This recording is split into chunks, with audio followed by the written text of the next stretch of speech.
Audio Jungle.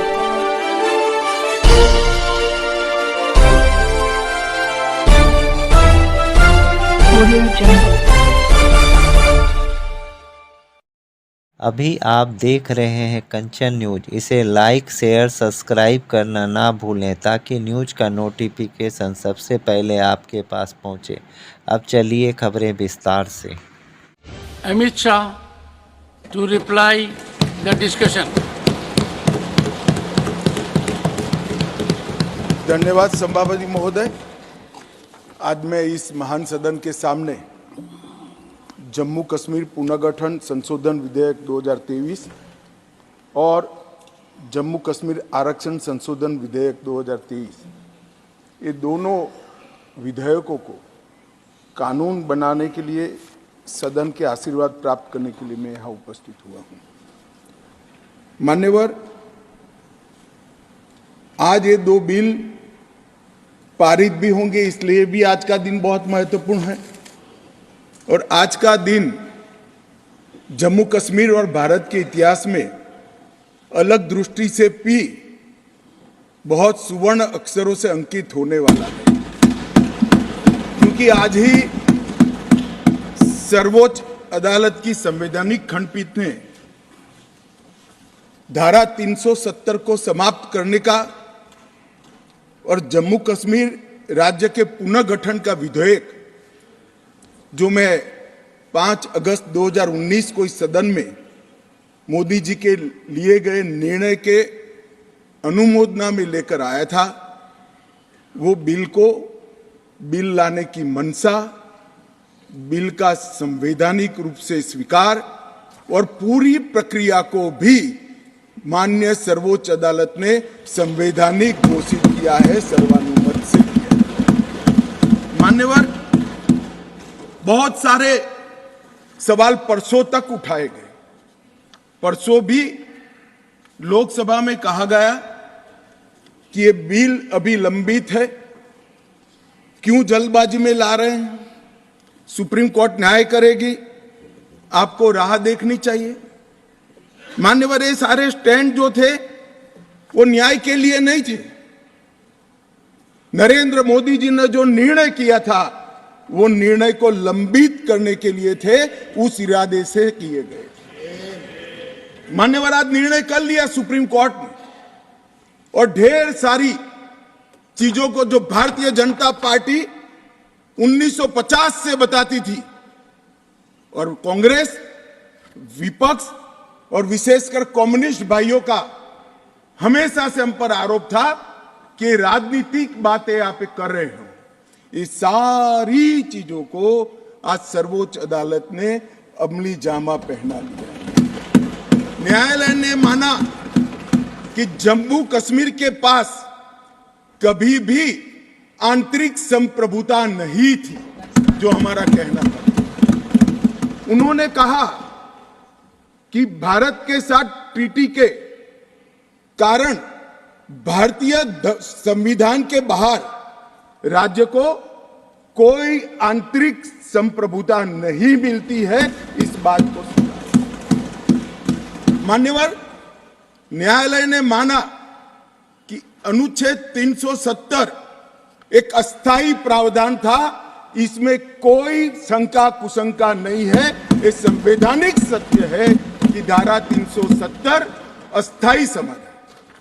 अब ये कुछ लोगों को पसंद नहीं आता है, और जो नेहरू जी के विचारों के, नेहरू जी के कामों के बड़े प्रशंसक है और अनुयायी है, उनको भी पसंद नहीं आता है जो हम कहते हैं। मगर मैं उनको बड़ी विनम्रता से पूछना चाहता हूं, अगर धारा 370 इतनी ही न्यायिक थी, इतनी ही जरूरतमंद थी, तो इसके सामने एक ही आर्टिकल है मान्यवर, जिसके सामने टेम्पररी शब्द का उपयोग किया गया, वो स्वयं नेहरू जी ने क्यों किया होगा? जो लोग कहते हैं कि धारा 370 परमानेंट है, वो संविधान सभा की मंशा का अपमान कर रहे हैं, संविधान का अपमान कर रहे हैं। मान्यवर, आज सुप्रीम कोर्ट ने कह दिया है कि इसका मतलब यह है ये जो कहा धारा 370 अस्थायी प्रावधान था, इसका मतलब ये है कि ये दावा याचिकाकर्ता का 370 को कभी हटाया ही नहीं जा सकता। वो दावा सिरे से सुप्रीम कोर्ट ने खारिज कर दिया है कि संविधान को और देश के संसद के सदनों को पूरा अधिकार है धारा 370 हटाने। मान्यवर न्यायालय ने यह भी माना कि राज्यपाल शासन और राष्ट्रपति शासन की जो उद्घोषणाएं हुई, इस पर भी ढेर सारे सवाल उठा गए कि राष्ट्रपति शासन गलत तरीके से लगाया गया, राज्यपाल शासन गलत तरीके से लगाया गया।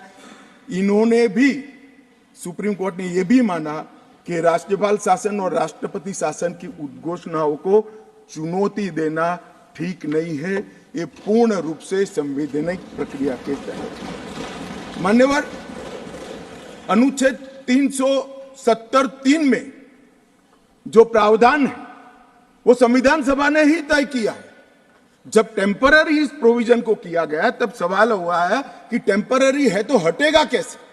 तो धारा 373 के अंदर एक प्रावधान डाला गया कि सीओ से राष्ट्रपति महोदय धारा 370 में सुधार भी कर सकते हैं, इस पर रोक भी लगा सकते हैं और पूर्णतया संविधान के बाहर भी कर सकते हैं। राष्ट्रपति का जो आदेश था, तत्कालीन राष्ट्रपति का 5 अगस्त 2019 का आदेश सीओ था, इसके माध्यम से राष्ट्रपति जी को पूर्ण अधिकार है अनुच्छेद 370 का संचालन बंद करने का। ये भी आज सुप्रीम कोर्ट ने सर्वानुमत से होल्ड कर दिया है, उसको उस पर मोहर लगाई। इस आधार पर याचिकाकर्ता ने एक तर्क दिया था। याचिकाकर्ता कौन है वो तो सभी लोग जानते ही है, सभी लोग जानते हैं, मैं कोई नाम देना नहीं चाहता। नहीं, नाम देकर क्या करेंगे, यही बोले ही है वो, तो इसमें कोई एक्सपोज करने जैसी बात नहीं।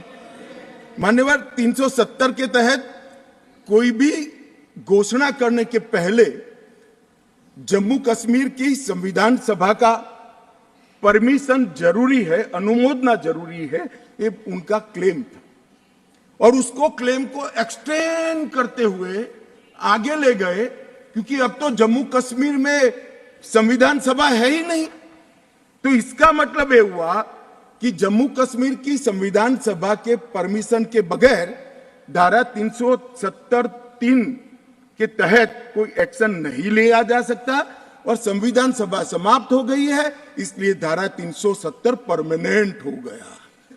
मान्यवर ऐसा आर्गुमेंट मैंने मेरे जीवन में भी, मेरे 5 धाराशास्त्रियों को पूछा कि मेरी समझ में कोई गड़बड़ है या ये डिमांड कोई गड़बड़ है, कि डिमांड तो गड़बड़ है ही है, ये आर्ग्यू कर रहे हैं उनकी समझ में भी बड़ा प्रॉब्लम है।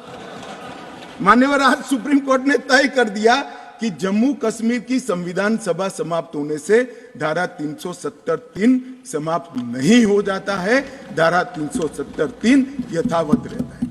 मान्यवर न्यायालय ने यह भी माना कि धारा 370 के तहत मिली हुई शक्ति का प्रयोग करते हुए राष्ट्रपति महोदय एक तरफा सूचना जारी कर सकते हैं, जिसको संसद के दोनों सदनों का सादे बहुमत से अनुमोदन चाहिए। ये भी आज सुप्रीम कोर्ट ने मान लिया। जो कहते थे कि राष्ट्रपति महोदय का सीओ ठीक नहीं है, आज उसका भी जवाब माननीय सुप्रीम कोर्ट ने दे दिया है। मान्यवर उपयुक्त बिंदुओं का सीओ 272 पर कोई प्रभाव नहीं है, ये भी सिद्ध करते हुए अनुच्छेद 371(d) के तहत राष्ट्रपति द्वारा शक्ति का प्रयोग दुर्भावनापूर्ण नहीं है, उसको भी सुप्रीम कोर्ट ने होल्ड कर दिया है। मान्यवर सुप्रीम कोर्ट ने यह भी होल्ड कर दिया है कि क्योंकि जब अब धारा 370 समाप्त हो चुकी है, अब जम्मू कश्मीर के संविधान का कोई अस्तित्व नहीं रहता है। मान्यवर न्यायालय ने चुनाव कराने के लिए भी चुनाव आयोग को निर्देश करे। मान्यवर, बहुत सारे लोग, अब इसमें तो इतना सारा लूट गया, जो दावे थे सारे खारिज हो गए। तो एक पूंछ पकड़कर मैंने बाइट देखा करते हैं। क्या पूंछ पकड़ते हैं कि चुनाव आयोग ने ऑर्डर कर दिया। अरे भाई, क्या ऑर्डर करा? मैंने स्वयं कहा है कि हम चुनाव कराएंगे, इसमें कौन सी बड़ी बात है? इसी सदन में कहा है, लोकसभा में करा है, एज अ गृह मंत्री ऑन रिकॉर्ड करा है। उन्होंने कहा कि भाई राज्य का स्टेटस वापिस देंगे, तो ये भी मैंने कहा है कि अप्रोप्रिएट टाइम पर राज्य का स्टेटस हम वापिस देंगे। और सुप्रीम कोर्ट ने भी ये जो कहा है उसमें मेरे सदन में के बयान को और सॉलिसिटर जनरल के सुप्रीम कोर्ट के सामने बयान को कोट करते हुए कहा है। अब मुझे कोई समझाए इसमें विजय कहां से हुई है? घोर पराजय में विजय कैसे ढूंढना, इसकी कला कोई आप लोगों से सीख ले साहब। इतने बड़े घोर पराजय विजय कैसे ढूंढना, इसका कोई अभ्यास वर्ग साहब रखना चाहिए साथ में। ये बहुत बड़ी कला है। मैं तो आज अगर उनके जैसे मेरे विचार होते तो एक सुप्रीम कोर्ट के जजमेंट को देखकर डिप्रेशन के मारे 1 महीना सदन में ना आता, मगर ये तो प्रेस कर रहे हैं। और कांग्रेस पार्टी ने आज प्रेस करी मान्यवर। और प्रेस में क्या किया, कहा कांग्रेस पार्टी ने? कांग्रेस पार्टी ने ये कहा मान्यवर कि ये जजमेंट आने के बाद भी हम मानते हैं कि धारा 370 को गलत तरीके से हटाया गया है। अब मान्यवर, देश के दोनों सदनों ने, देश की संसद की दोनों सदनों ने राष्ट्रपति के सीओ को अनुमोदना दे दी, कानून पारित हो गया, कानून नोटिफाइड हो गया। किसी ने चैलेंज भी किया सुप्रीम कोर्ट में, ठीक है, सबका अधिकार है, करना चाहिए। सुप्रीम कोर्ट में एक लंबी बहस भी हुई, 5 जजों की बेंच बनी और 5 सीनियर मोस्ट जज बने, बैठे इसमें, लंबी बहस, सबकी सुनवाई हुई, आज फैसला भी आ गया। मगर ये फैसले के बाद भी ये कहते हैं कि हम इसको नहीं मानते हैं और हम मानते हैं कि धारा 370 गलत तरीके से हटाया गया है। मान्यवर, मैं इनको नहीं समझा सकता, मेरी तो मर्यादा है ऐसा, नहीं समझा सकता कि वास्तविकता क्या है। हमें समझना चाहिए कि 42,000 लोग मारे गए हैं। क्यों मारे गए? सवाल हिंदू मुस्लिम का नहीं है। इनसे ज्यादा मुसलमान गुजरात में है, कश्मीर से ज्यादा मुसलमान उत्तर प्रदेश में है, कश्मीर से ज्यादा मुसलमान बिहार में है, कश्मीर से ज्यादा मुसलमान आसाम में है।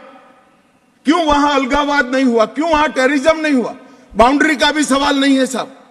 कई ऐसे राज्य हैं, राजस्थान की बाउंड्री भी पाकिस्तान से लगती है, गुजरात की बाउंड्री भी पाकिस्तान से लगती। क्यों हुआ? क्योंकि धारा 370 अलगाववाद को बल देती थी और अलगाववाद के कारण आतंकवाद खड़ा हुआ। ये समझना ही नहीं था। एक गलत फैसला हो जाता है, कितने भी बड़े आदमी से हो सकता है, किसी भी पार्टी से भी हो सकता है, मगर जब इतिहास सिद्ध कर दे, समय सिद्ध कर दे ये फैसला गलत है, देश के हित में वापिस आना चाहिए। अभी भी मैं कहता हूं, वापिस आइए, वरना जितने बचे हो इतने भी नहीं बचोगे। अगर अभी भी इस फैसले को चिपक कर रहना चाहते हो तो देश की जनता देखती है, 2024 में 2-2 हाथ भी हो जाएंगे और जनता का परिणाम भी आ जाएगा और मोदी जी तीसरी बार प्रधानमंत्री। मान्यवर, मैं जिस 2 बिल को लेकर आया हूं, वो 2 बिल एक प्रकार से सभी पार्टियों को मैंने सुना है, सर्वानुमत से बिल के तत्व को सबने समर्थन किया है। बिल का जो तत्व है, कंटेन है, इसका किया है।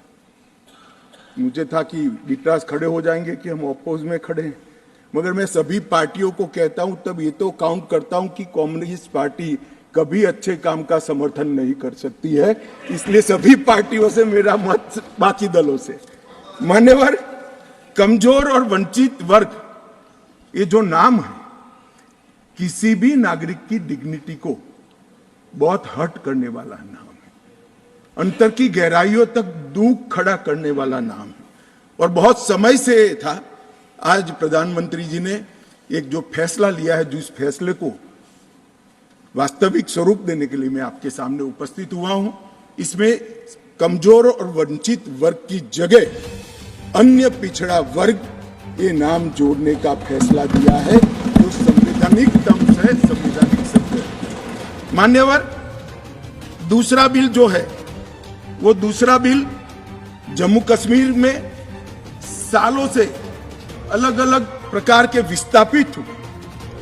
मान्यवर, 80 के दशक से आतंकवाद की शुरुआत हुई, 89 से चरम सीमा पर पहुंचा।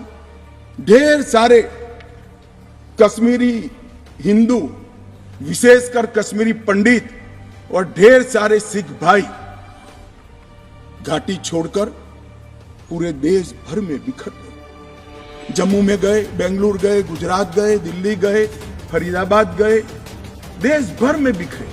सभी राज्यों ने उनकी आवभगत भी की, सभी राज्यों ने उनको रिजर्वेशन भी दिया, कई राज्यों ने उनको नौकरी में प्रायोरिटी दी भी। कश्मीरियों को गले लगाने का काम पूरे देश ने किया है, पूरे देश की जनता ने। मान्यवर, वो बिखरे और ऐसे बिखरे कि अपने ही देश में वो विस्थापित हो गए, निराश्रित। जिनके पास अरबों खरबों की संपत्ति थी, वो दर दर की ठोकरे खाने के लिए मजबूर हो गए। मान्यवर, उन लोगों को सम्मान देने के लिए, और ये आंकड़ा कोई छोटा मोटा आंकड़ा नहीं है, 46,631 परिवार जो रजिस्टर्ड है वो वहां से विस्थापित हुए हैं, और 1,57,967 लोगों ने हमारे बहुत प्रयास के बाद 19 के बाद हमने एक अभियान चलाया, हर शहर में जाकर एडवर्टाइज दिया है, ऑनलाइन रजिस्ट्रेशन हो गया है, और इतने लोग अब तक रजिस्टर्ड हुए। तनख्वाह साहब ने कहा कि बहुत सारे हैं, करना चाहिए। मैं तो उनको निमंत्रित करता हूं, तनख्वाह साहब आप जितने भी छूट गए इसकी सूची लाइए, आधी सेकंड में मैं रजिस्टर कर आपको एक्नॉलेजमेंट दूंगा। मान्यवर, ऑनलाइन प्रक्रिया है, और मैं आज इस महान सदन के माध्यम से देश भर में बिखरे पड़े कश्मीरी पंडित और अन्य विस्थापितों को कहना चाहता हूं, नरेंद्र मोदी सरकार आपको न्याय देने के लिए कमिटेड है।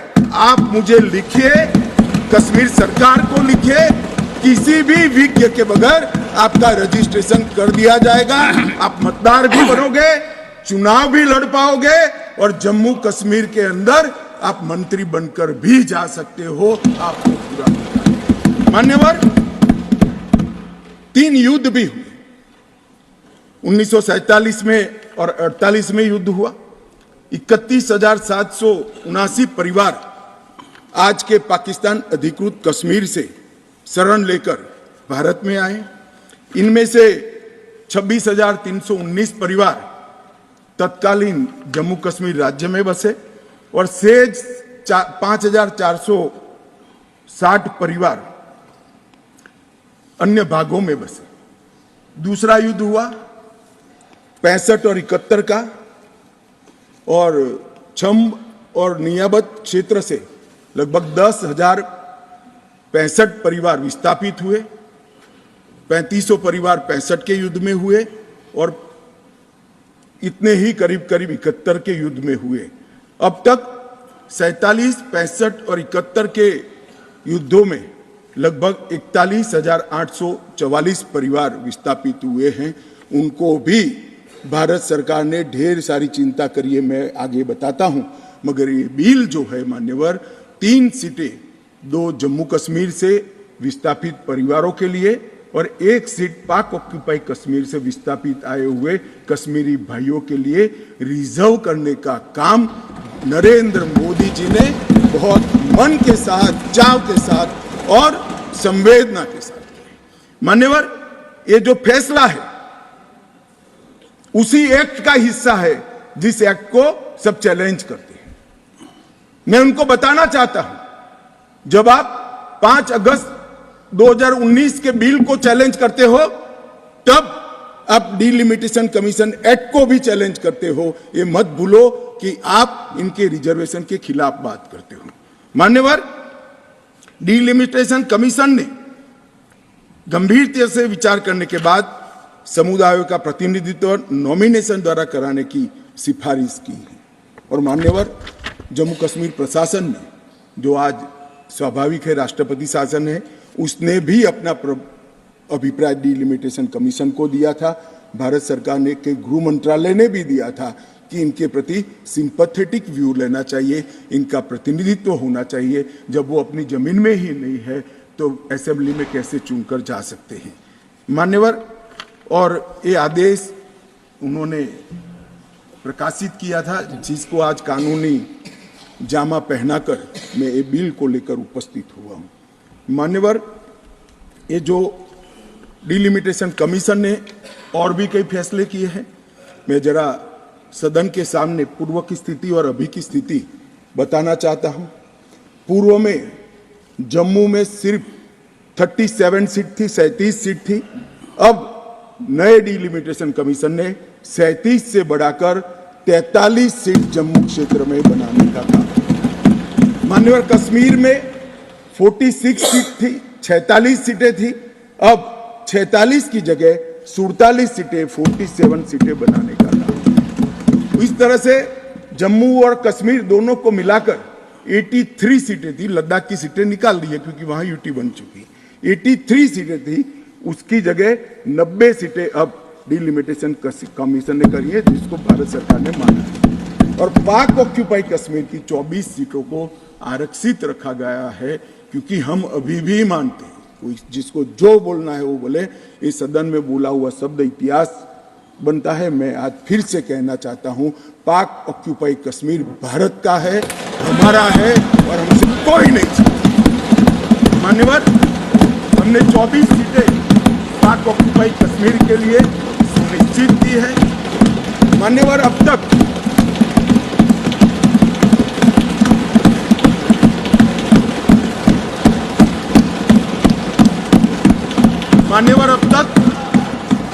SC ST की सीटों में बड़ी विसंगतताएं भी थी, और जो दिग्विजय की कहते थे संवेदनशील अप्रोच होना चाहिए, संवेदनशीलता होनी चाहिए। SC ST के प्रति संवेदना से ही यह निर्णय हुआ है। पहले जो 7 सीटें थी SC की, उसको हमने बरकरार रखा, और ST की सीट 0 थी, क्योंकि धारा 370 परमिट नहीं करती थी। अब परमिट करती है। 9 सीटों को रिजर्व कर दिया।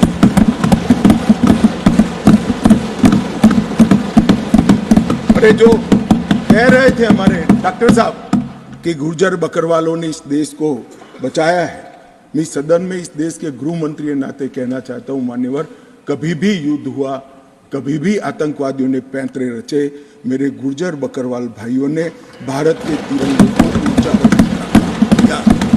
और आज सालों के बाद आज उनको न्याय मिलने जा रहा है। इसका कम से कम मुझे तो बहुत संतोष है। किसी को संवेदनशीलता दिखे या न दिखे, 75 साल तक उनका अधिकार जो भारत के संविधान ने दिया था, कौन रोक कर बैठा था उसको? कौन रोक कर बैठा था? क्या कोई जवाब दे सकता है? जम्मू कश्मीर के ST भाइयों के अधिकारों को कौन रोक कर? ये 3 परिवार रोक कर बैठे थे मान्यवर, जो 370 को एंजॉय कर रहे मान्यवर। और इसके अलावे भी ओपन सीट में भी वो लड़ सकते हैं। माननीय दिग्विजय सिंह ने कहा, माननीय सदस्य ने कहा कि भाई इसमें स्पष्टता नहीं है, इनको कितनी मिलेगी, इनको कितनी मिलेगी। मैं फॉर इंफॉर्मेशन दिग्विजय सिंह को कहना चाहता हूं, ये इन प्रिंसिपल बिल है। ट्राइबल डिपार्टमेंट और OBC डिपार्टमेंट से अलग से इसके बिल आएंगे, जिसमें इसके रिजर्वेशन की सीटों की और चिन्हित करने की व्यवस्था होगी। वो एक अलग प्रक्रिया है, मगर ये स्पष्टता से कर देते। मैं दिग्विजय सिंह को बहुत अच्छे तरीके से जानता हूँ सर। जब भी वो हंसकर बोलते हैं तब बहुत समाज के अंदर डिस्टर्बेंस होता है। बड़ा रिकॉर्ड है उनका, मैं रिकॉर्ड को जानता हूं। आज भी हंसकर बोले, मैंने बोला क्या निहितार्थ है। फिर मैंने ध्यान से उनकी चीज को याद कर सोचा, तो मुझे मालूम पड़ा कि इन्होंने कहा कि भाई किसी का छीनकर तो नहीं लगू। ये गुर्जर और बकरवाल को लड़ाना चाहते हैं। गुर्जर और बकरवाल को लड़ाना चाहते हैं। मैं आज फिर से कह देता हूं मान्यवर, बैठ जाइए दिग्विजय जी, अब हो गया, लोग समझ चुके हैं आपको, बैठ जाइए। मान्यवर He is not yielding. He is not yielding. He is not yielding. Go ahead. Honorable Home Minister. He is not yielding. He is not yielding. मान्यवर, मैं स्पष्टता करना चाहता हूं, गुर्जर भाइयों की एक भी सीट लिए बगैर बड़े संवेदनशीलता से बकरवाल भाइयों को दिया जाए, हमें कोई आपत्ति। गुर्जरों को जो फायदा मिला है उसमें कोई बदलाव नहीं होगा। ट्राइबल के सारे फायदे एजुकेशन में और बाकी सारे नौकरियों के रिजर्वेशन में जितने भी फायदे गुर्जर भाइयों को मिल रहे हैं, पहाड़ियों को मिल रहे हैं, वो पहाड़ियों को जो भी मिलेगा वो उसके अलावे मिलेगा। एक भी नौकरी ना खत्म होगी, ना एक भी शिक्षा की सीट खत्म होगी। पूरा का पूरा अधिकार आपका भी रहेगा, उनका भी। मान्यवर, एक बहुत बड़ी चर्चा चली कि जवाहरलाल नेहरू जी का कश्मीर के लिए कंडक्ट और इस पर हमारा नजरिया थोड़ा तंग है। जहां तक तंग नजरिए का सवाल है साहब, देश की एक भी इंच जमीन का सवाल है, हमारा नजरिया तंग रहेगा, हम दिल बड़ा नहीं कर सकते। किसी को अधिकार नहीं है अपने बड़े हृदय को दिखाने के लिए देश का एक भूभाग देश से चला जाए और मूक दर्शक बनकर खड़े रह जाए, किसी को अधिकार नहीं। मैं आज फिर से कहता हूं, ये आरोप से मैं सहमत हूं, हमारा नजरिया तंग है। देश की एक इंच जमीन भी जाती है तो इसके लिए भारतीय जनता पार्टी का हर कार्यकर्ता मतलब सर्वोच्चता से संघर्ष करेगा, लड़ाई करेगा और लड़ेगा। हमें कोई इसमें शर्म की बात नहीं। मान्यवर, मैं कुछ बातें कहना चाहता हूं। बहुत कुछ कहा है, अभी कहा गया नेहरू के कारण कश्मीर यहां है, नेहरू जी के न होते तो शायद ये बिल ही नहीं आता और कश्मीर होता ही नहीं, इस तरह से कहा। मैं आज कहना चाहता हूं कि जो आजादी के बाद भारत की रचना को जानते हैं उनको मालूम होगा हैदराबाद में इससे भी बड़ा प्रॉब्लम हुआ था। क्या जवाहरलाल जी गए थे क्या?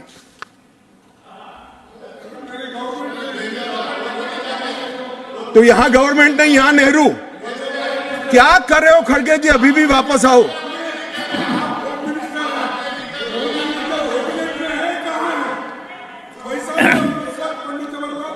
एक मिनट रिकॉर्ड पर है कश्मीर में दिग्विजय जी ने सरदार पटेल का नाम नहीं लिया। एक नाम दिया शेख अब्दुल्ला का, दूसरा नाम दिया जवाहरलाल नेहरू का। तो वो होम मिनिस्टर थे, क्यों नहीं दिया भाई? अब सुनिए दिग्विजय जी, अब सुनिए, सुनना पड़ेगा, ऐसे नहीं चलेगा। हमने सुना है, धैर्य से सुना है।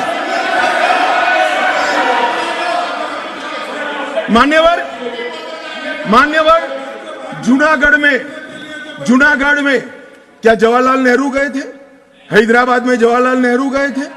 लक्षद्वीप में जवाहरलाल नेहरू गए थे? जोधपुर में जवाहरलाल नेहरू गए थे? जवाहरलाल नेहरू एक ही जगह काम देखते थे, जम्मू कश्मीर में, जिसको आधा छोड़कर आ गए। एक ही जगह देखते। मान्यवर, दूसरा, विलय लेट क्यों हुआ? सारे लोग जानते हैं साहब, इतिहास को 1000 फुट नीचे दफन कर दो, वो ऐसा बीज है जो वटवृक्ष बनकर सच्चाई बाहर आ जाती है। सब जानते हैं कि हमारा विलय इसलिए लेट हुआ कि महाराजा पर किसी एक व्यक्ति को विशेष स्थान देने का आग्रह था, शेख अब्दुल्ला को विशेष स्थान देने का आग्रह था। इसके कारण विलय लेट हुआ और पाकिस्तान को आक्रमण करने का मौका मिला। मैं आज ये पूछना चाहता हूं कि इतने सारे कठिन राज्यों का विलय हो गया, कहीं पर 370 क्यों नहीं है? क्यों नहीं है? ना जोधपुर में है, ना जूनागढ़ में है, ना हैदराबाद में है, ना लक्षद्वीप में है। क्यों 370 नहीं है? कि संवेदनशील हृदय के कारण 370 है। संवेदनशील हृदय। मान्यवर, कंडीशन किसने रखी, किसने स्वीकार की? इतिहास जवाब मांगता है, देश की जनता जवाब मांगती है, जवाब देना पड़ेगा, भाग नहीं सकते इतिहास से कोई। मान्यवर, सेना भेजने में देरी क्यों हुई? और ये कहते हैं कि इसके बाद भी देरी हुई है। मैं साहब एक रेफरेंस सैम मानेकशॉ का देना चाहता हूं। फील्ड मार्शल सैम मानेकशॉ तब डायरेक्टर ऑफ मिलिट्री ऑपरेशंस थे। उन्होंने एक जगह पे कहा है कि कबीलाई हमलावर आक्रामक और लूट मचा रहे थे, तब चर्चा में ही व्यस्त थे। मैं व्यक्ति का नाम देना नहीं चाहता वरना खड़े हो जाएंगे। तब एक मीटिंग में सैम मानेकशॉ मौजूद थे। सरदार पटेल जी ने नेहरू जी को कहा, जवाहर आप कश्मीर चाहते हो या नहीं चाहते हो, देरी क्यों हो रही है? तब जाकर सेना भेजने का निर्णय हुआ है। जवाब देना पड़ेगा। नहीं दिग्विजय भी ऐसे मत करे, मैं भेज दूंगा आपको, पुस्तक ही भेज दूंगा। मान्यवर, Honorable Home Minister is not yielding. He is not yielding. Honorable Home Minister is not yielding. मान्यवर, एक बात सर्वविदित है, अगर असमय सीज फायर नहीं होता, तो आज पाक ऑक्यूपाई कश्मीर नहीं होता। अब पत्रों का जिक्र कर रहे हैं, किसी अंग्रेज सेनापति ने देखा, मैं जरूर देखूंगा इसको, अगर लिखा है तो देखना चाहिए। परंतु अफसर कुछ भी कहे, देश का प्रधानमंत्री का देश की जमीन के लिए संवेदनशीलता होना चाहिए या नहीं होना चाहिए? इतना छोटा सवाल है। हमारी सेना जीत रही थी, वो भाग रहे थे। 2 दिन रुक जाते, पूरा पाक ऑक्यूपाई कश्मीर तिरंगे के तले आ जाता। क्यों किया? दूसरा, क्यों मामले को यूएन में ले जाया गया? अब ये सारी चीजों को आप कहते हैं कि रेफरेंस लाइए। मान्यवर, मुझे मालूम था दिग्विजय सिंह, हाँ करता हूं, बैठिए।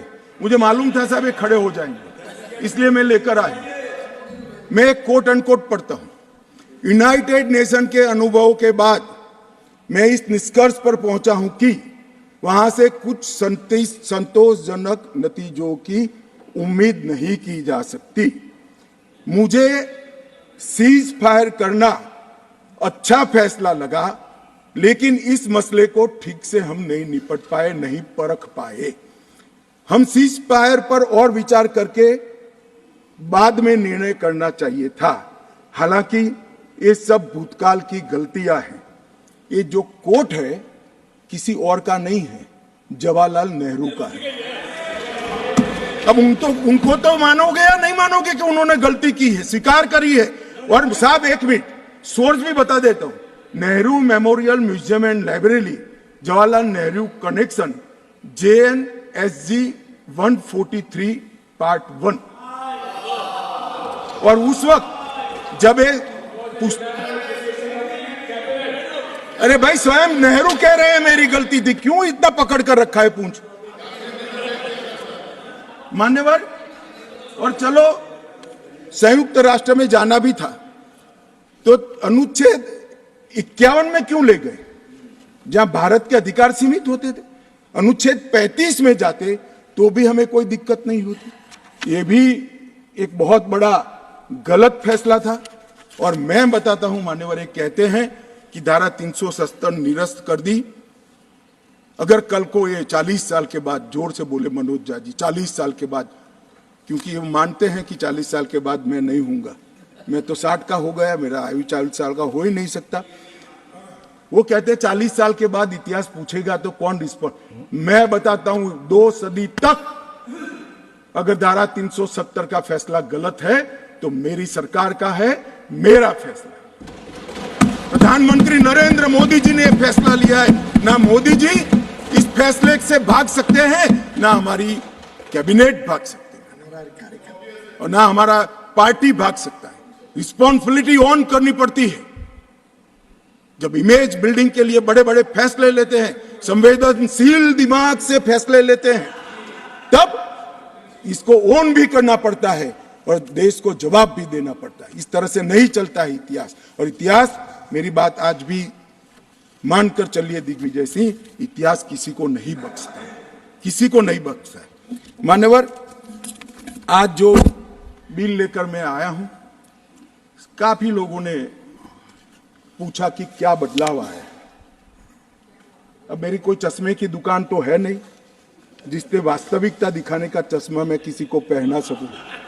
सबको अपने अपने चश्मे से देखना पड़ेगा, और चश्मे का अगर कांच गलत है तो दृश्य गलत हो जाता है।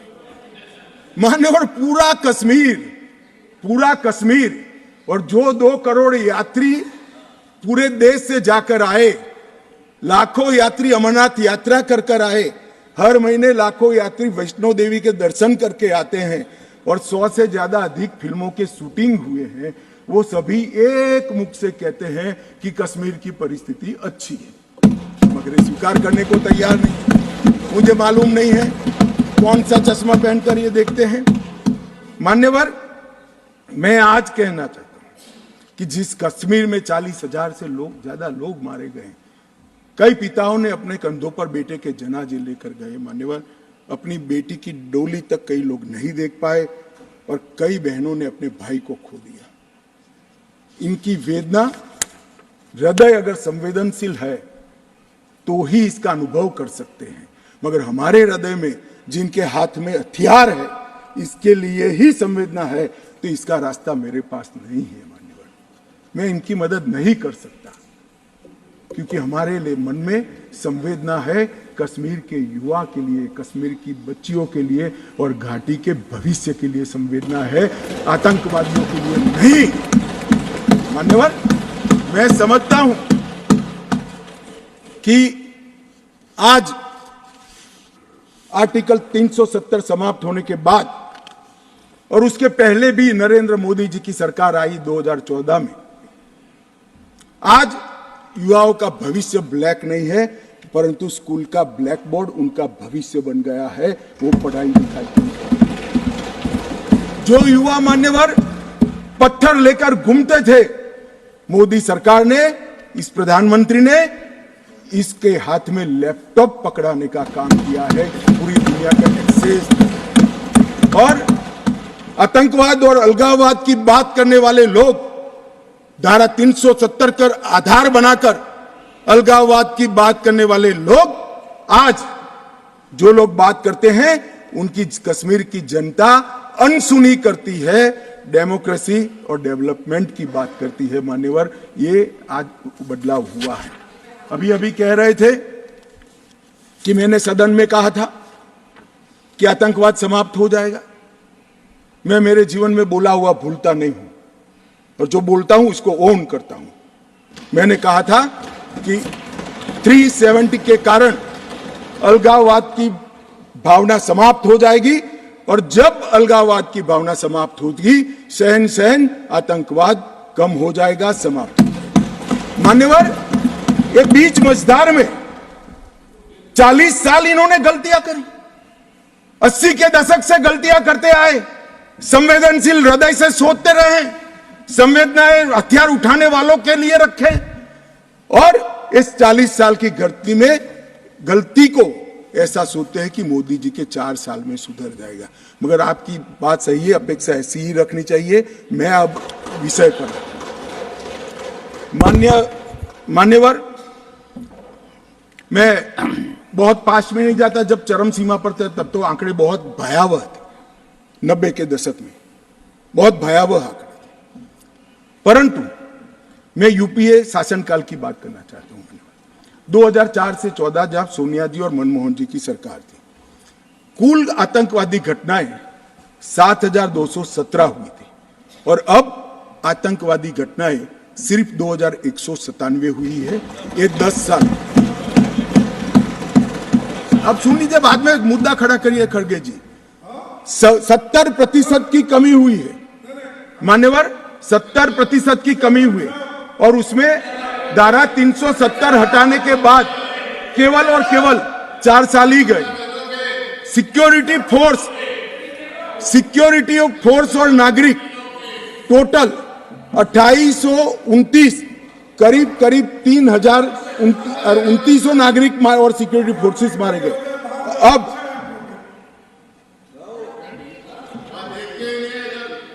मान्यवर 3000 नागरिक उस वक्त 4 से 14 में मारे गए, 14 से 23 में 891 नागरिक मारे गए, 70% की कमी। सिक्योरिटी फोर्सेस और नागरिक, और सिक्योरिटी फोर्सेस की मृत्यु में भी 50% की मान्यवर कमी। ये कह रहे हैं कि क्या हुआ है। मैं आंकड़े बताना चाहता हूं, और मनोज जी खास देखे। आत्मा है तो अंधेरे में टटोल कर सुने, सोचे, और विचार परिवर्तन होता है तो ईश्वर के लिए करे। मान्यवर ऑर्गेनाइज्ड स्टोन पेल्टिंग 2010 में 2654 घटनाएं थी, 2023 में सिर्फ 4 साल हुए हैं, एक भी पथराव की घटना नहीं हुई, एक भी नहीं। स्टोन पेल्टिंग में नागरिकों की मृत्यु 2010 में 112 हुई थी, क्योंकि स्टोन पेल्टिंग ही नहीं हुई है तो मृत्यु भी नहीं हुई, 0 मृत्यु हुई।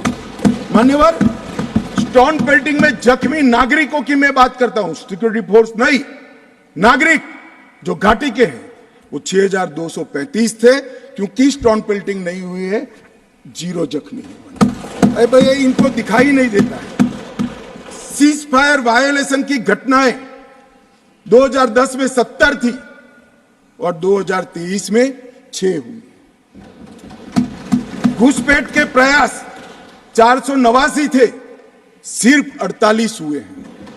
मान्यवर वापिस लौट गए आतंकवादी 18 थे 2010 में, अभी 281 आतंकवादी घाटी छोड़कर। ये संवेदनशीलता का नमूना है नागरिकों के प्रति। मान्यवर मैं आज बताना चाहता हूं आपको, इसलिए बताना चाहता हूं कि हमने सिर्फ टेररिज्म के खिलाफ आवाज नहीं उठाया है, टेररिज्म के खिलाफ आवाज नहीं उठाया, इस पर आक्रामक कार्यवाही करी, ऐसा नहीं है। हमने टेररिज्म की इको सिस्टम को खत्म करने का काम किया।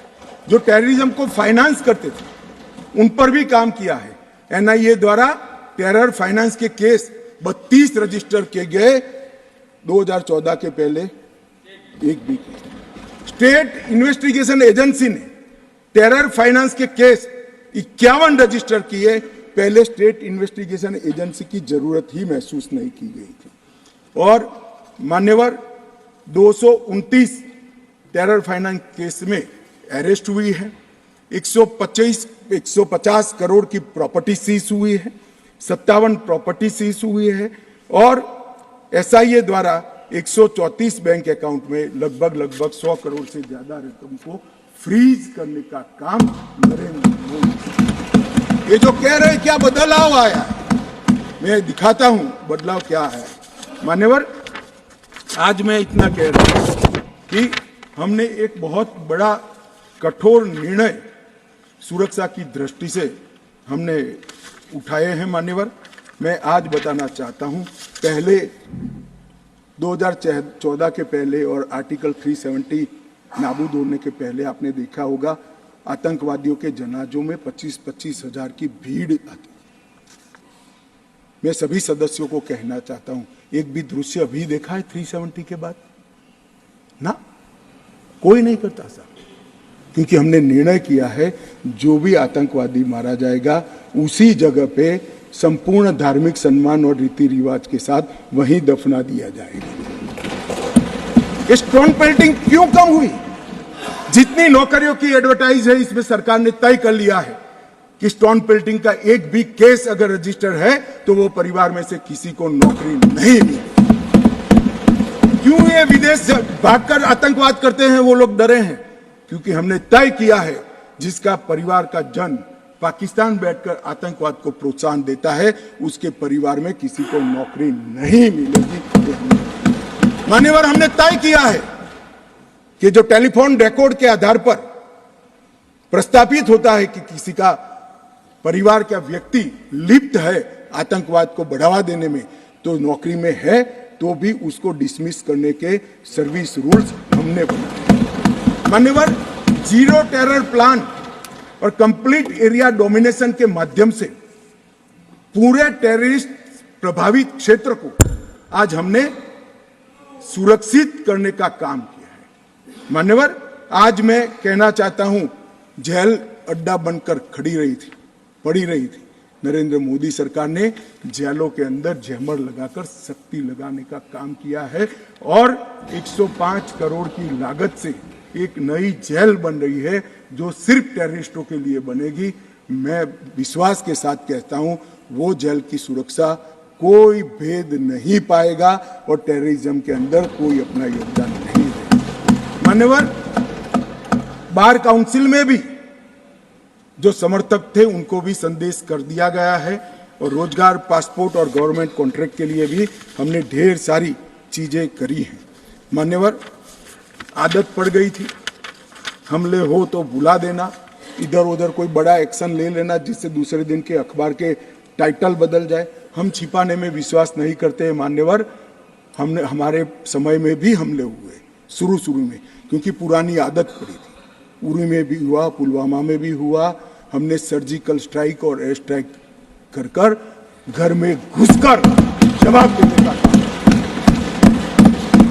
है। हमें संवेदनशीलता कश्मीर के युवाओं के लिए, मगर संवेदनशीलता की व्याख्या टेररिज्म के लिए नहीं। माफ करना दिग्विजय जी, टेररिस्टों के लिए हमारे मन में कोई संवेद नहीं। हथियार डाल दे, मेन स्ट्रीम में आए, स्वागत है उनका। मैं आज भी कहता हूं, नॉर्थ ईस्ट में कई लोग हथियार डालकर मेन स्ट्रीम में आए हैं। अगर कश्मीर में भी युवा भले हाथ में हथियार पकड़ा हो, हथियार डाल दे, कानून की अदालत के शरण में आए, हम उसका स्वागत करते हैं। संवेदना से हमारा हृदय भरपूर है। मान्यवर, हमने जो किया है वो युवाओं के लिए किया है। मान्यवर, ये लोग पूछते हैं कि क्या हुआ। हमने धारा 370 और 35A को हटा दिया। मान्यवर, धारा 370 और 35 से कश्मीर के लोगों को तो अन्याय करती ही थी, मगर देश के आत्मसम्मान को भी ठेस पहुंचा। ये सिर्फ कश्मीरी लोगों का सवाल नहीं था, मनोज जाजिब कश्मीरी लोगों का सवाल नहीं था, 130 करोड़ लोगों का सवाल था। हमारे स्थापक नेता श्यामा प्रसाद मुखर्जी ने उस वक्त सवाल उठाया था और नेहरू जी की मिनिस्ट्री छोड़ दी थी कि एक देश में 2 विधान, 2 प्रधान और 2 निशान कैसे हो सकते हैं, नहीं हो सकते। और इसलिए इन्होंने इस पर आंदोलन किया और उनकी शंकास्पद मृत्यु हो गई और वो शहीद हो गए। मान्यवर, आज मुझे आनंद है, कश्मीर के लिए मरने वाला हर फौजी, छोटे से छोटा व्यक्ति, नागरिक से लेकर श्यामा प्रसाद मुखर्जी तक, जिनने बलिदान दिया है, वो सभी लोगों की आत्मा आज इस देश में से 2 विधान, 2 निशान और 2 प्रधान समाप्त कर संतुष्टि का सांस लेगी। आज सुप्रीम कोर्ट का फैसला मान्यवर ऐतिहासिक फैसला है और ये फैसले को मैं बहुत मन के साथ 130 करोड़ की जनता की ओर से स्वागत भी करता हूं और अभिनंदन। मान्यवर, आज एक संविधान, एक राष्ट्रध्वज और एक प्रधानमंत्री बन चुका है। श्यामा प्रसाद मुखर्जी का स्वप्न साकार हो चुका है। 2 राजधानी रखी, 2 दरबार रखे, सालाना 200 करोड़ रुपए का खर्च होता है। मान्यवर, अब एक केंद्रीय कानून है, जो केंद्रीय कानून है सभी राज्यों में जाता है, ऐसे कश्मीर में भी जाता है। मान्यवर, कश्मीरी, डोगरी, हिंदी, इसको पहली बार मान्यता देने का काम प्रधानमंत्री नरेंद्र मोदी जी ने। 35A के तहत कश्मीर की महिलाओं को न्याय देने का काम प्रधानमंत्री नरेंद्र मोदी जी ने। मान्यवर, शिक्षा हो, नौकरी हो, पहली बार रिजर्वेशन देने का काम प्रधानमंत्री नरेंद्र मोदी जी ने। पहली बार एसटी समुदाय को विधानसभा में आरक्षण देने का काम नरेंद्र मोदी जी ने। राइट टू एजुकेशन एक्ट पहली बार धारा 370 जाने के बाद वहां हुआ। भूमि अधिग्रहण पुनर्वसन और पुनर्स्थापना में उचित मुआवजा का कानून पहली बार जम्मू कश्मीर में धारा 370 में, फॉरेस्ट राइट्स एक्ट पहली बार 370 समाप्त होने के बाद, SC ST prevention of atrocity act पहली बार जम्मू कश्मीर में 370 जाने के बाद, विसल ब्लोअर प्रोटेक्शन एक्ट पहली बार जम्मू कश्मीर में 370। साहब ये विसल ब्लोअर ये भ्रष्टाचार के जुड़ा हुआ मामला था। जम्मू कश्मीर के किसी भी नागरिक को पूछो, सिफारिश के सिवाय नौकरी नहीं मिलती थी, बड़ी परेशानी थी, भ्रष्टाचार होता था क्योंकि 3 ही परिवारों का शासन था। क्यों विसल ब्लोअर प्रोटेक्शन एक्ट वहां लगाएंगे? अभी अभी झारखंड में किसी MP के यहां, मैं किस दल के हैं कहना नहीं चाहता, पूरी दुनिया जानती है, इतनी सारी कैश मिली कि बैंक के कैशियर कहते हैं हमने भी इतनी कैश कभी देखी नहीं है। गिनते गिनते 5 दिन हो गए, 27 मशीनें गर्म हो गई, मान्यवर गर्म हो गई, मशीनें बंद हो गई, मगर अभी समाप्त नहीं होता है। और एक भी एक घमंडिया गठबंधन ने इसकी टीका भी नहीं की है, उसको सस्पेंड भी नहीं किया, एक भी। मान्यवर ये खड़े हो गए,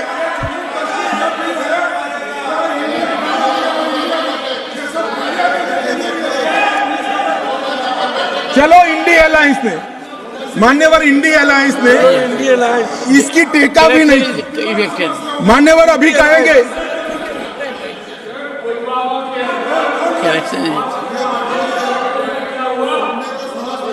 correction is evicted, but take it.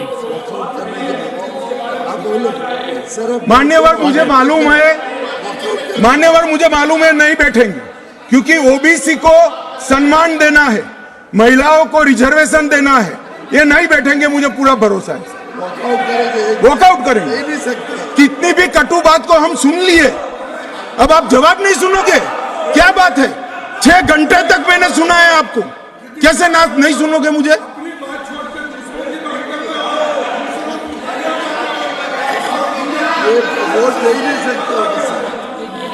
चले खड़गे साहब प्लीज बैठ जाइए। मेरा निवेदन साहब, आप बड़े Only what the honorable Home Minister says will go on record. मान्यवर ये कहते हैं कि क्या बदलाव आया है?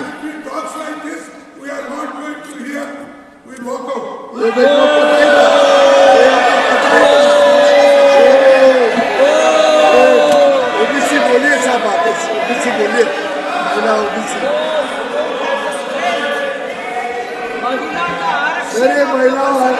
महिला और ओबीसी के लिए नहीं बैठ सकते।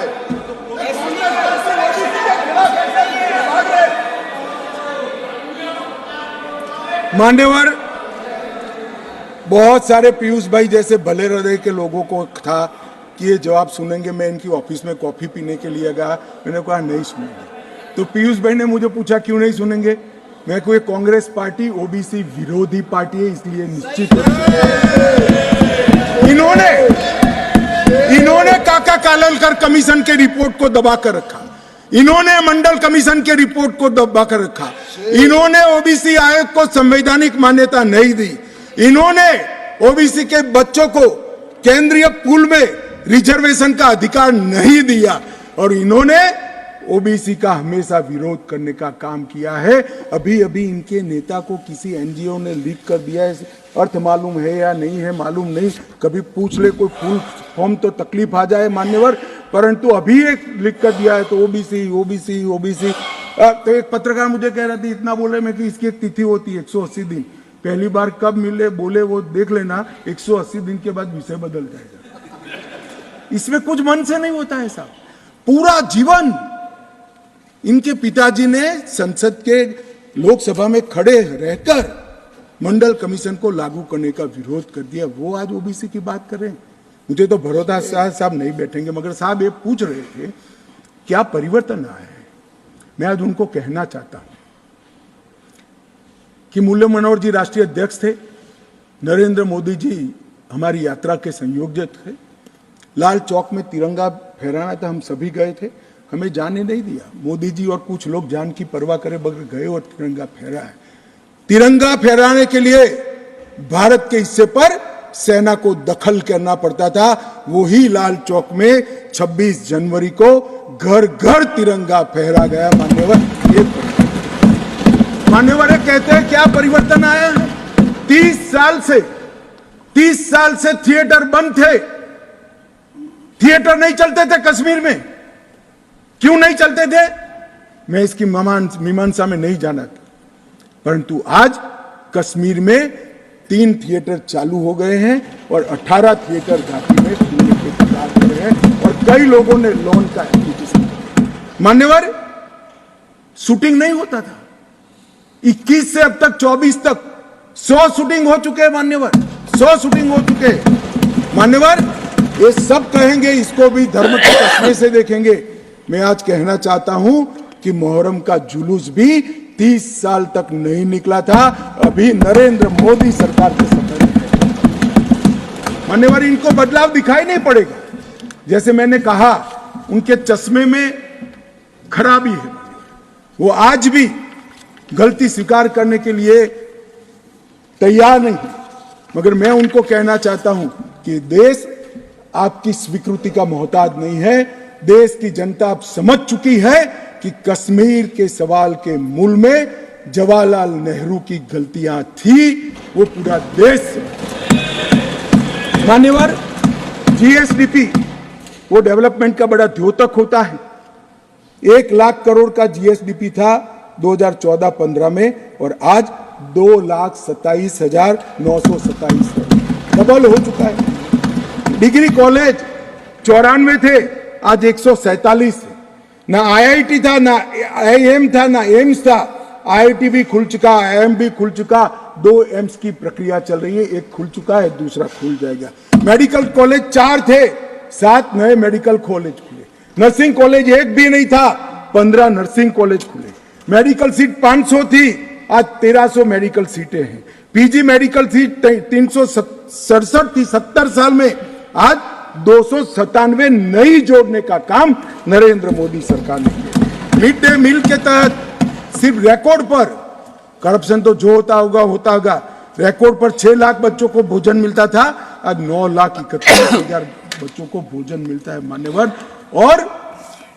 मान्यवर 30 लाख से टूरिस्ट का आंकड़ा 2 करोड़ पार कर गया। मान्यवर, ये बताता है कि घाटी में ठीक है। 1485 से अधिक होम स्टे, अभी बताया जांगड़ा जी ने कि पहचान छुपा कर जाना पड़ता था। अच्छी गाड़ी में नहीं बैठ सकते थे, परिचय नहीं दे सकते थे। यहां घाटी के मुसलमान भाइयों के वहां होम स्टे चल रहा है और गुजरात, महाराष्ट्र, बंगाल से जाने वाले व्यक्ति इनके घर में रहकर खाना खाकर घाटी का लुत्फ लगभग 10,000 बिस्तर होम स्टे के अंदर हो गए। मान्यवर, और प्रधानमंत्री ग्राम सड़क योजना प्रतिवर्ष 1100 का एवरेज था, अब 8,086 किलोमीटर का एवरेज बना है। 47 स्मार्ट सिटी के तहत योजनाएं थी, आज 173 है। प्रधानमंत्री आवास सिर्फ 24,000 बने थे, आज 1,45,000 बने हैं। घरेलू नल कनेक्शन सिर्फ 7,82,000 थे, आज 13,54,000 बने हैं। गठित की गई सेल्फ हेल्प ग्रुप 4,000 थी, आज 19,000 है। माननीय, शिशु मृत्यु दर जो सबसे कठिन हेल्थ पैरामीटर है, इसका गिरावट बहुत कठिनता के साथ होता है। जो हेल्थ के पैरामीटर्स को जानते हैं उनको मालूम होगा। 1,000 पर 22 शिशु मारे जाते थे, आज 1,000 पर सिर्फ 16 शिशु मारे जाते हैं। 47 जन औषधि केंद्र थे, आज 227 जन औषधि केंद्र वहां पर स्थापित हो चुके हैं। मान्यवर, इनको दिखाई नहीं पड़ेगा। मैं आज चले गए हैं, मगर दिग्विजय जी को कहना चाहता हूं, ये नरेंद्र मोदी जी के हृदय की संवेदना है कि घाटी और जम्मू में इतना बड़ा बदलाव डेवलपमेंट के क्षेत्र के अंदर हुआ है। मान्यवर, सिर्फ हाइड्रो इलेक्ट्रिसिटी में 30,000 करोड़ का भारत सरकार ने इन्वेस्ट किया। रेलवे का पैसा अलग, नेशनल हाईवे का पैसा अलग। मान्यवर, लगभग पेंशन के लाभार्थी सिर्फ 6 लाख थे, रजिस्ट्रेशन नहीं होता था जम्मू की साइड से। अब ट्रांसपेरेंट रजिस्ट्रेशन के बाद 10 लाख लाभार्थी पेंशन के हो गए हैं। फूड सिक्योरिटी का कवरेज 43.8% था, आज 100% हो चुका है। हेल्थ कवरेज देश भर में एकमात्र राज्य ऐसा है जहां प्रधानमंत्री आयुष्मान भारत योजना मान्यवर सिर्फ गरीबों के लिए नहीं है, गरीब से लेकर धनी से धनी तक, फारूक अब्दुल्ला जी तक, सभी को प्रधानमंत्री आयुष्मान भारत योजना का फायदा मिलता है। ओपन एप्लीकेशन 50 से 60% था, अब 100% है। ऑनलाइन सर्विसेज सिर्फ 60 सेवाओं में थी, आज 1100 सेवाओं में ऑनलाइन सर्विसेज हो गई है। और स्पोर्ट्स में युवाओं की भागीदारी सिर्फ 2 लाख थी, आज 2022 में जम्मू कश्मीर के 60 लाख युवाओं ने खेलों में हिस्सा लिया। मान्यवर पूछते हैं कि क्या बदलाव आया, मैं इनको ही बताना चाहता हूं। और मान्यवर ढेर सारी चीजें हैं, अब ये चले गए हैं, मैंने दूसरे सदन में भी बताया, मगर मैं देश की जनता को विश्वास दिलाना चाहता हूं कि मोदी जी ने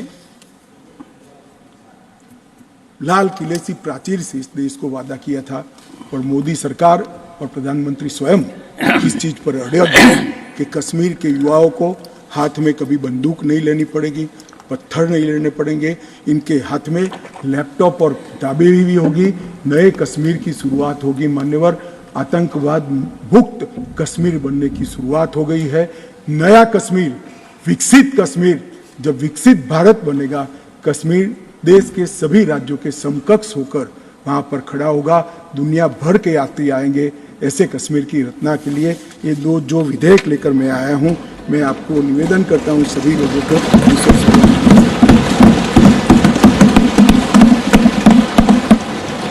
न्यू अपडेट के लिए देखते रहिए कंचन न्यूज।